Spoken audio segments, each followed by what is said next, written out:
அன்பான மக்களே, நம்மளோட ஐயனார் துணை ட்ரிப்பு போயிட்டு வீட்டுக்கு வந்துட்டாங்க. ஏலகிரியிலேருந்து வீட்டுக்கு வந்துட்டாங்க. அங்கே ஒரு ட்ராமா நடந்தது, அதெல்லாம் சமாளித்து வீட்டுக்கு வந்தால் இங்கே வந்து பார்த்தா பெரிய பெரிய ட்ராமாங்க.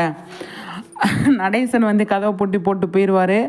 வீட்டில் வந்து 2 கதவுமே லாக் போட்டு போயிடுவார். பயங்கர டென்ஷனில் இருப்பாங்க. வீட்டுக்கு வந்தோடனே ஒரு செம்மையாக வந்து ஆர்குமெண்ட் நடக்கும். நல்லாயிருக்கும் அது பார்க்குறதுக்கு. நடேசன் வந்து செம்மையாக வந்து நீங்கள் என்ன பேசுங்க, எனக்கு எதை பற்றியும் கவலை இல்லை அப்படிங்கிற மாதிரி வந்து அவர் சூப்பராக வந்து சாதாரண அப்பா இப்படி இருப்பாங்க அந்த மாதிரி அவர் இருந்தார். அது சூப்பராக இருந்துச்சுங்க எனக்கு பார்க்குறதுக்கு. பசங்க 2 பேர் 3 பேர் 4 பேர் பயங்கர கோபமாக வந்து பேசிகிட்டு இருக்காங்க. அதெல்லாம் எனக்கு தேவையில்லைங்க அப்படிங்கிற மாதிரி வந்து அவர் வந்து சூப்பராக வந்து ரிலாக்ஸாக அவர் பாட்டுக்கு இருந்தார். அது மட்டும் இல்லாமல் என்ன சொல்ல வர்றதுன்னா, என்னோடய வேலையை நான் பார்க்கணும் இல்லையா? நீங்கள் டூர் போவீங்க, நீங்கள் ஊரெல்லாம் சுற்றுவீங்க, நான் வந்து உங்களுக்காக வெயிட் பண்ணிகிட்டு இருக்கணுமா அப்படிங்கிற மாதிரி செம்மையாக வந்து அவர் வந்து பேசிகிட்டு இருந்தார். அது பாண்டியனுக்கு தான் பயங்கரமாக கோவம் வந்துருச்சு. பாண்டியன் வந்து நம்ம வண்டி ஓட்டிகிட்டு வந்து பயங்கர டயர்டாக இருக்குமே அப்படின்னு ஒரு பக்கம், இந்த பக்கம் வந்து பார்த்திங்கன்னா நிலா வந்து வெளியில் இருக்காங்களே, வெளியில் நிப்பாட்டி வச்சிட்டோமே அப்படின்னு சொல்லிட்டு பசங்க 4 பேருக்குமே பயங்கரமாக கில்ட்டி இருக்குது. அதெல்லாம் சரியாயிட்டு அதுக்கப்புறமா வந்து கடைக்கு போயிட்டு வரலாம் அப்படின்னு சொல்லிட்டு சோழனும் அதாவது சேரனும் பாண்டியனும் கடைக்கு வருவாங்க. அப்போ பார்த்தீங்க அப்படின்னா கார்த்திகா கல்யாண ஏற்பாடு நடந்துகிட்ருக்கு. நல்லா கட் அவுட்லாம் வச்சு பயங்கரமாக வந்து வாழை மரம்லாம் கட்டி ரெடி ஆகிட்டு இருக்காங்க. அதுக்கப்புறமா வந்து கார்த்திகா வந்து ஜன்னல் வெளியே பார்த்துக்கிட்டு இருக்காங்க. அது சூப்பராக இருந்துச்சுங்க.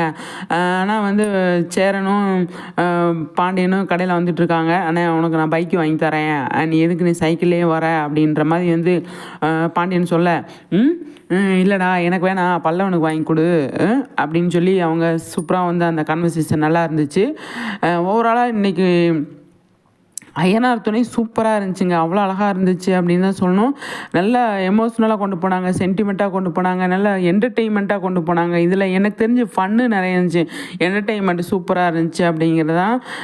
நல்லா காமெடி பண்ணியிருந்தாங்க. எல்லாருமே வந்து சீரியஸாக இருந்த மாதிரி இருந்து நமக்கு பார்க்குறதுக்கு அவ்வளோ ஒரு இதாக இருந்துச்சு அப்படின்னு தான் சொல்லணும். அந்தளவுக்கு எல்லாருமே வந்து சூப்பராக வந்து பண்ணியிருந்தாங்க.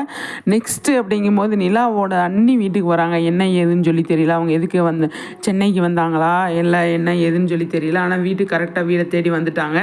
வந்து என்ன பண்ண போகிறாங்க அப்படிங்கிறத நம்ம வெயிட் பண்ணி தான் பார்க்கணும். சரிங்களா, பார்ப்போம் என்ன நடக்குதுன்னு சொல்லிட்டு. ஆனால் வந்து அப்கமிங்கில் வேறு மாதிரி கொண்டு போவாங்க அப்படின்னு தான் தோணுது. ஏன்னா இங்கிட்டு கார்த்திகாவுக்கு கல்யாண ஏற்பாடு. கார்த்திகா வந்து கல்யாணம் பண்ணுவாங்களா பண்ண மாட்டாங்களா, நம்ம சேரனை கல்யாணம் பண்ணுவாங்களா, யாரை கல்யாணம் பண்ணுவாங்க அப்படிங்கிற ஒரு கேள்வி இருக்குது. பார்ப்போம் சரிங்களா. யாருக்கு கூட கார்த்திகாவுக்கு கல்யாணம் நடக்கும் அப்படிங்கிறது நம்ம வெயிட் பண்ணி தான் பார்க்கணும்.